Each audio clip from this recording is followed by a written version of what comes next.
Mesdames, Messieurs, bon après-midi, bienvenue sur Canal 2 International. L'instant est consacré au journal bilingue. Regina Ketanda, good day. Bon après-midi, Monique Naosi Fosso. Thank you, ladies and gentlemen, for choosing Canal 2 International. Coming up in the next 30 minutes.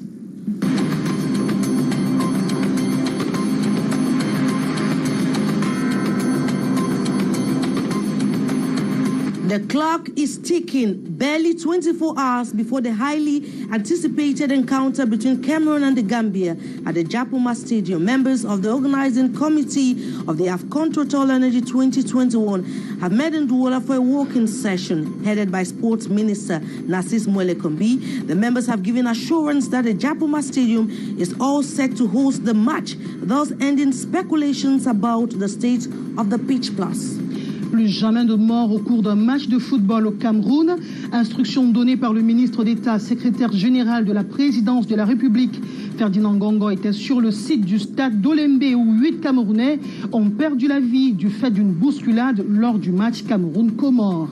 And in the same light, the Secretary General at the Presidency, Ferdinand Ngongo, has instructed the gendarmerie and the police authorities to step up security dispositions at the Olembe Stadium and those elsewhere to avoid any further deadly incident as the AFCON unfolds.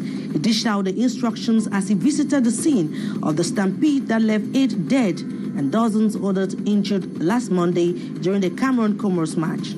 Veille de match pour les Lions indomptables qui affrontent la Gambie demain en quart de finale au stade Japoma à Douala.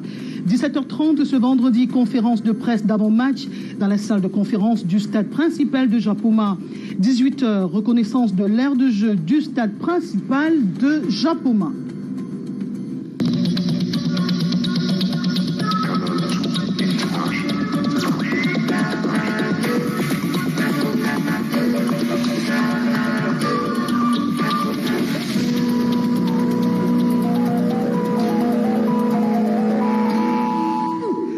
Hier après-midi, dans les services du gouverneur de la région du littoral et en prélude à la rencontre que va livrer les Lions indomptables du Cameroun, ils vont livrer ce match demain à 17h au stade de Japoma. Eh bien, le ministre des Sports et de l'Éducation physique, le professeur Narcisse Mwelekombi, a tenu une réunion en présence des présidents des différentes commissions de la COCAN pour le littoral. Il était question de faire le bilan des matchs déjà disputés dans la région du littoral. Je vous propose tour à tour des réactions du ministre des Sports et de l'Éducation physique et du gouverneur de la région du littoral. Ils sont au micro de Junior Houssin et d'Henri Chinda.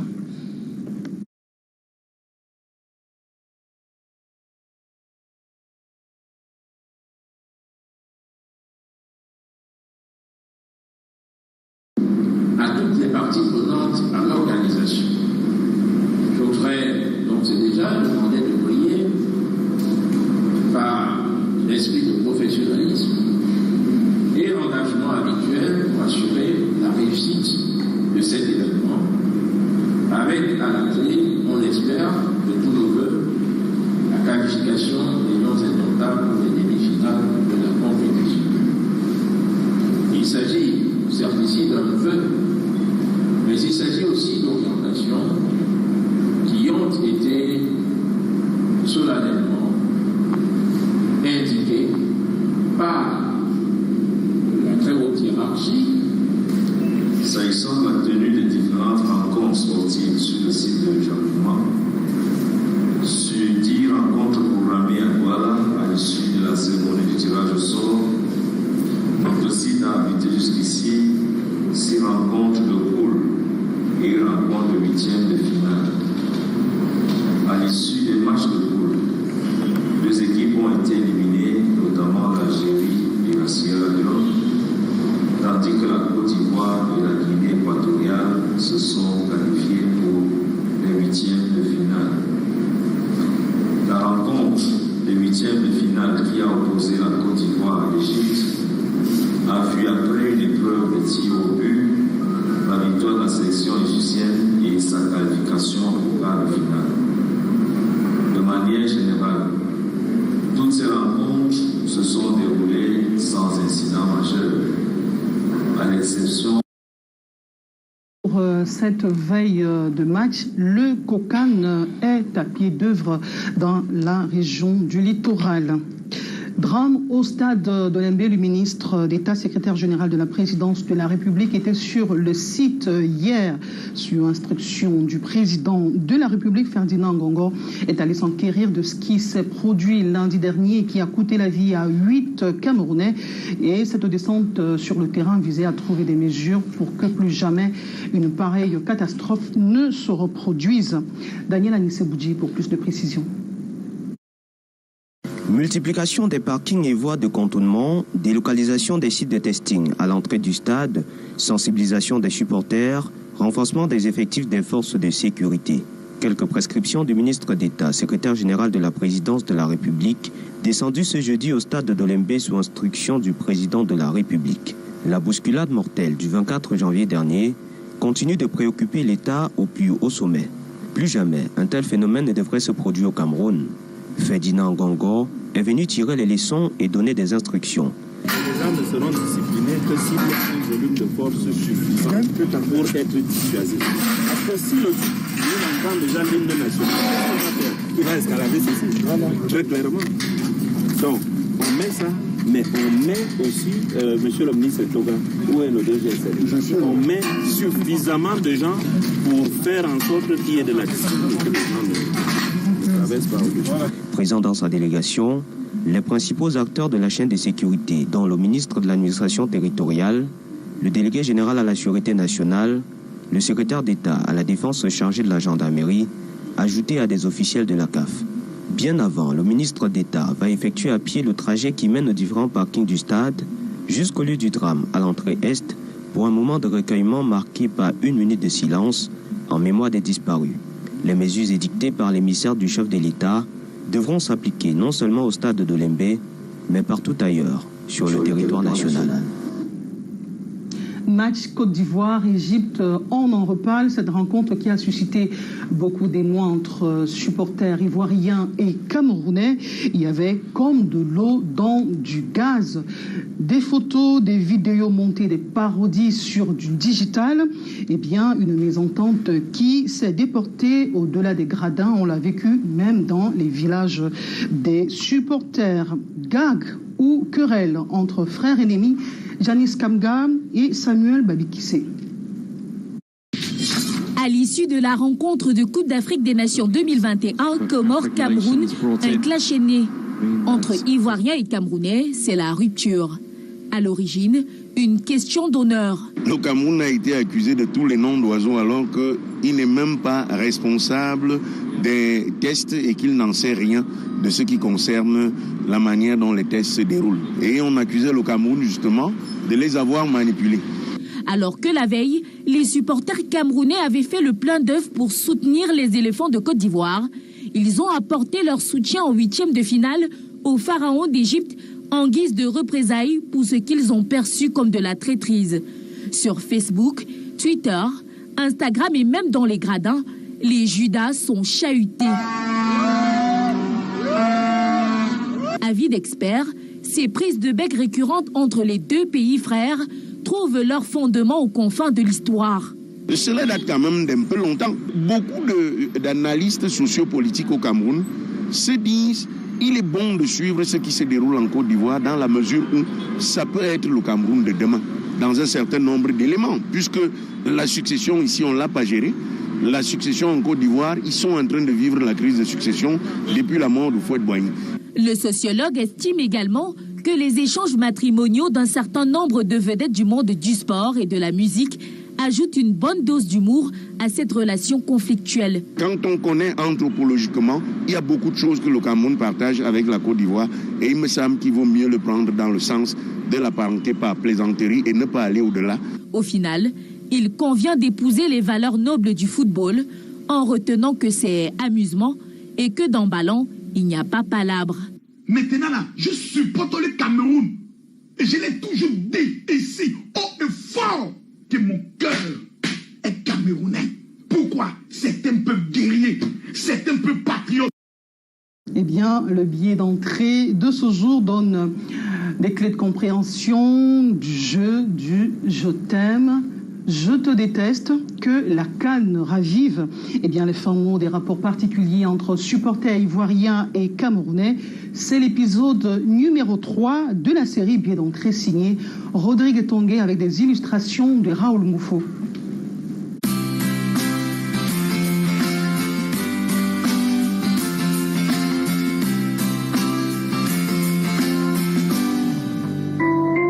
Une vraie histoire à la Sèche Gainsbourg.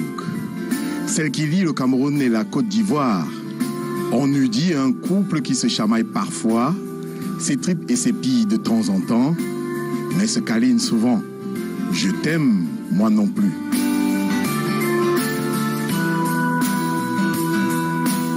Titre à succès de cette œuvre qui a résisté à l'usure du temps depuis son édition en hiver 69 en France, résume peut-être la relation à la lisière du passionnel entre fans de foot, de culture et même acteurs politiques camerounais et ivoiriens. Excroissance de ces passions-là, des vannes, des colibets, des sarcasmes en tout et sur tout. Et puis encore, lorsque le foot s'en mêle.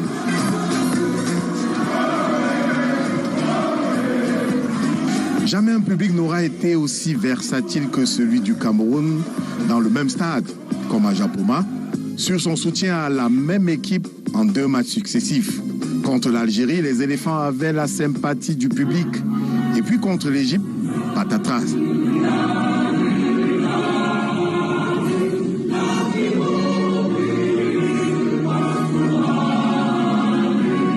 La cohue est allée jusqu'à huer sur Serge Aurier et ses coéquipiers. Le Camerounais lambda explique cette volte-face par les critiques venues des réseaux sociaux et médias ivoiriens taxant le pays de Roger Mila d'entre de la magouille. La réponse du berger, se sentant victime de calomnie, à la bergère, ne s'est pas fait attendre et s'est allé en vrille sur la toile, puis sur le stade, comme dans une situation d'époux ou d'épouse, se sentant cocufié. Mais au fond, il ne s'agit ni de haine, ni d'animosité entre Ivoiriens et Camerounais, mais de querelles entre 2 peuples, surtout d'en bas, qui se ressemblent et s'aiment beaucoup trop, mais trop fiers pour se l'avouer, surtout en public. Le fameux « Je t'aime, moi non plus » de Gainsbourg.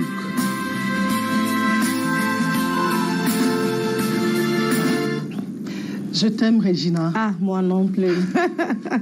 And we stay in sports where barely 24 hours before the highly anticipated encounter between Cameroon and the Gambia, members of the organizing committee of the AFCON 2021 Total Energy have met in Douala in a meeting to decide to talk about the match that is going to be held tomorrow at the Japoma Stadium. And Sports Minister who headed the meeting, Narcisse Mwele Kombi, insisted that the Japoma Stadium, contrary to rumors, is fit to host the highly anticipated encounter, as we end the following reports.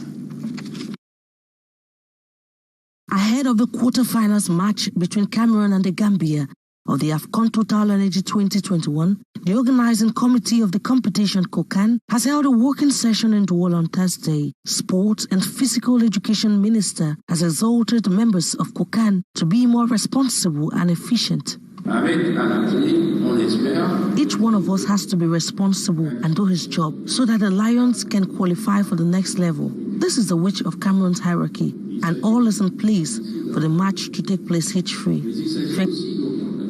It is at the Japoma Sport Complex that the Lions will lock horns with Gambia to secure a ticket for the semi-finals, following controversy over the supposed poor state of the pitch. Kokan has given reassurance that the green turf is good to go. The Japoma Stadium is ready.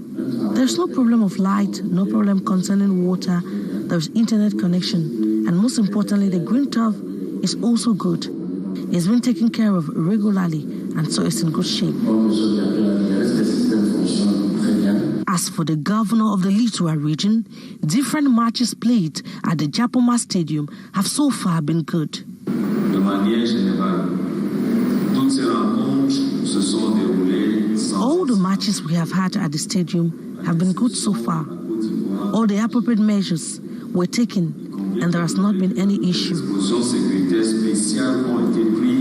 To avoid a stampede at the entrance of the stadium, Supplementary security measures have been put in place, and fans and supporters have been advised to purchase tickets before going to the stadium.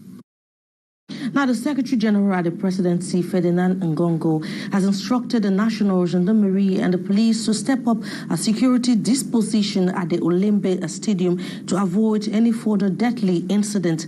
Now, he dished out the instructions as he visited the site of the stampede that left at least 8 dead and dozens others wounded. Our reporter Hyson Chia accompanied the SG of the Presidency and brought back this report. The memories of the 8 departed souls here at the entrance of the Olembe Stadium still very fresh, and a bitter pill to swallow. The unfortunate situation which occurred during the encounter between Cameroon and Comoros keeps imposing sleepless nights to Cameroonians and the African community, living the effervescence of the Total Energies African Cup of Nations.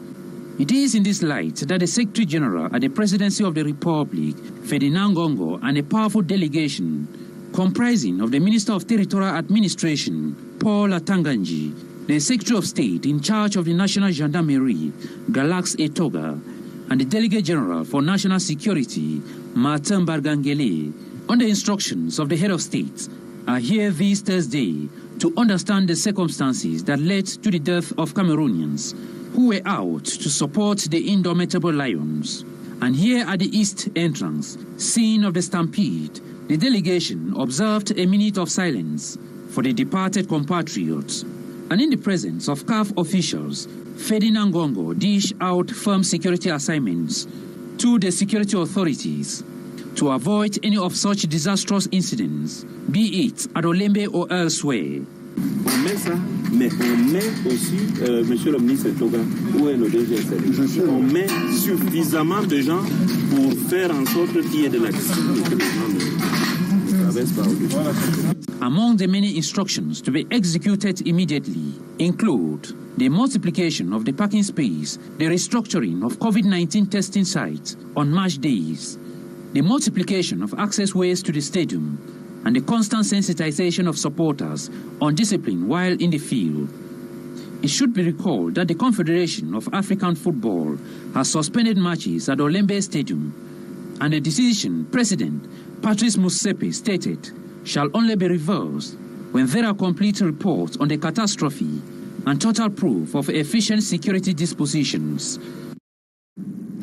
In the same vein, a requiem mass to honor the memories of those who died at the Olembe Sports Stadium following a stampede, and those who equally were burned to death at the Leafs nightclub still in the nation's capital, Yaoundé, has been held in Yaoundé. And now during the mass, the officiating priest noted that the two events are very sad, but he equally noted it's an occasion for us to purify our hearts and adopt more healthy behavior. As we end the following report with you, Beatrice Ngamo.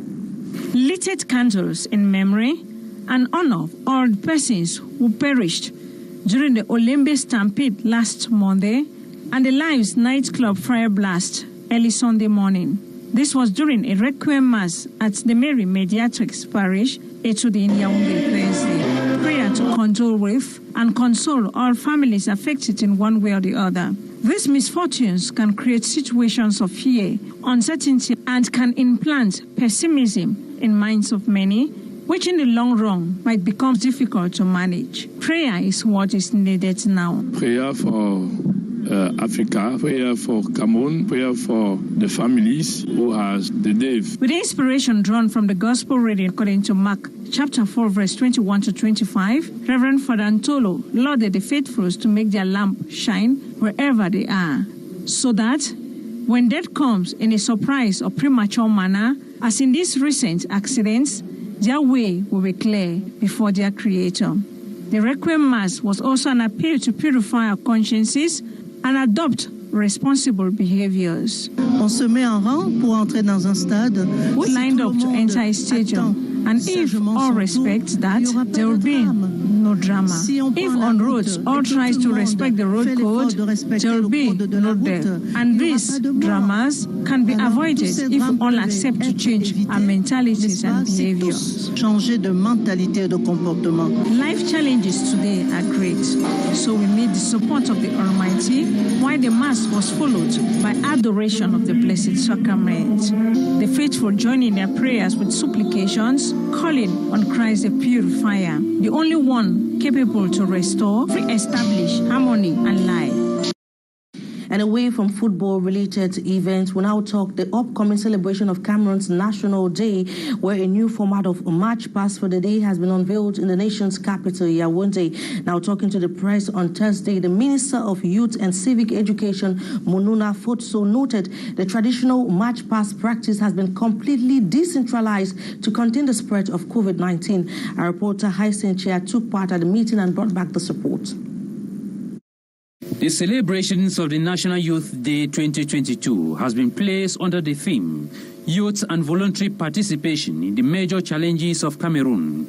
With barely 2 weeks to the commemoration, the Minister of Youth Affairs and Civic Education, Monuna Fosso, in a press conference this January 27, flanked by his colleague of Public Health, Manauda Malashi, unveiled a package of activities for the youths. The above theme, a wake-up call for the young people to play their role in nation building. This last objective encourages Cameroonian youth to unite and mobilize themselves around the ideals of peace, freedom, justice, social progress and solidarity, social cohesion, and national integration. With the youths of this generation highly attached to the social media, government announces civic education campaigns through the different social media platforms. During the Youth Onzaine, our social network patriots will step up the civic education and national integration campaign on social media networks to promote the culture of peace, patriotism, and harmonious living together among the people, and to fight against hate speech and other behavioral deviances that are common in the internet. The traditional March Past for this 53rd edition in a special format imposed by the COVID-19 pandemic. The March Past will be decentralized to the level of neighborhoods and villages with the accompaniment of our urban and rural mobile mass animation teams, MAPU, now deployed in all quarters and villages. The number of marchers per square be reduced to 49, that's 7 by 7 squares, in order to maximize the space between marchers at least 1 meter, and that the number of squares be reduced to 2 per subdivision for the national March Past and to 1 square per school for subdivisional March Past. The official launch of the Youth Week activities is slated to take place from January 31st to February 1st in the town of Poli, Faro Division of the North Region. And public accountants in the Littoral 2 finance zone that constitute Mongo and Cam divisions have acquired knowledge on the new accounting reforms that will help them improve on the quality of their service. Now, this was during a training caravan on the accounting reform in Kongsamba in the Mongo division. Our reporter Gladys Ambodeban completes that story. Changes in treasury accounts, heritage inventory, and updates on the legal text constitute parts of discussions of these public accountants of the Littoral 2 financial zone, precisely those of the Mongo and Cam divisions. The meeting in Kongsamba falls within the framework of the training caravan on accounting reforms in Cameroon. We are here to share experience on the accounting reform. You know, in 2018, the new financial regime, specifically in Section 92, recognizes the switch from cash-based accounting to accrual accounting. Accrual accounting simply means that the state is going to switch from cash-based accounting to do private accounting, but while respecting the specificities of the state. Major changes. The public accountants are also sharing experiences on the listing and evaluation of all assets and liabilities of the state, as well as on the debts contracted in kind. According to Treasury officials, the dematerialization of the accounting procedures, such as payments, will be beneficial to users.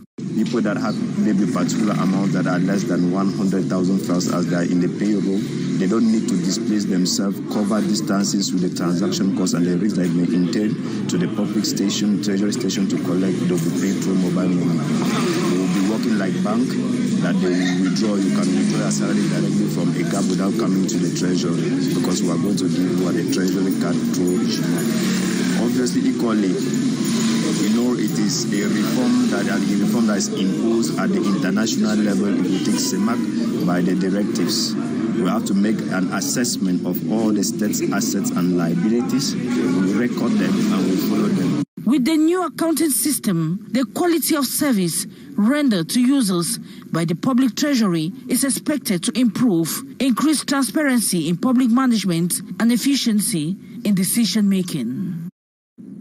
Lutter contre la faim en milieu scolaire, le programme alimentaire mondial implémente un projet dans la région de l'Est. Ce projet consiste à offrir des repas consistants et de manière constante aux élèves de l'arrondissement de Mandjou, le but étant de promouvoir la médication et amener les enfants à une certaine bonne conduite. Reportage de nos correspondants à l'Est Cameroun, Roméo Tignan et Kizito Koumaï.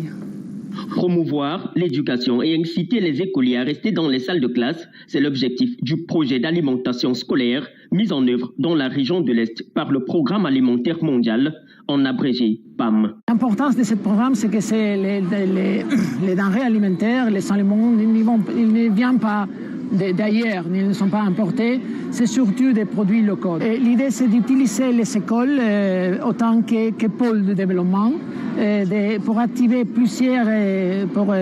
ça veut dire coordonner plusieurs activités autour des écoles, comme la construction des puits de l'eau, l'activation aussi de l'énergie grâce aux panneaux solaires. Pour cette phase pilote, ce projet sera effectif dans 3 établissements scolaires primaires de l'arrondissement de Mandjou, soit 2485 enfants nourris par le Programme alimentaire mondial. En stabilisant les enfants dans l'enceinte de l'école, les enseignements sont mieux suivis et inévitablement le taux de fréquentation est élevé et inévitablement nous avons un taux d'achèvement qui s'améliorera davantage. Les repas offerts aux enfants sont entièrement préparés à partir des ingrédients locaux, sous l'expertise des partenaires du PAM impliqués dans ce projet. Stabilisation des enfants dans les salles de classe, dans les écoles, du fait qu'ils ne soient pas obligés aux heures de pause d'aller chercher de quoi se nourrir hors de l'enceinte de l'école.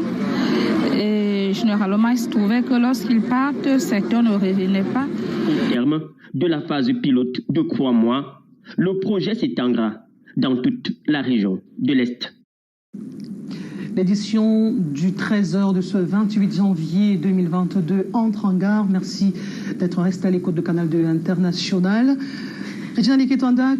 It's a weekend and we hope you spend the weekend in the company of programs on Canal 2 International. Goodbye and God bless.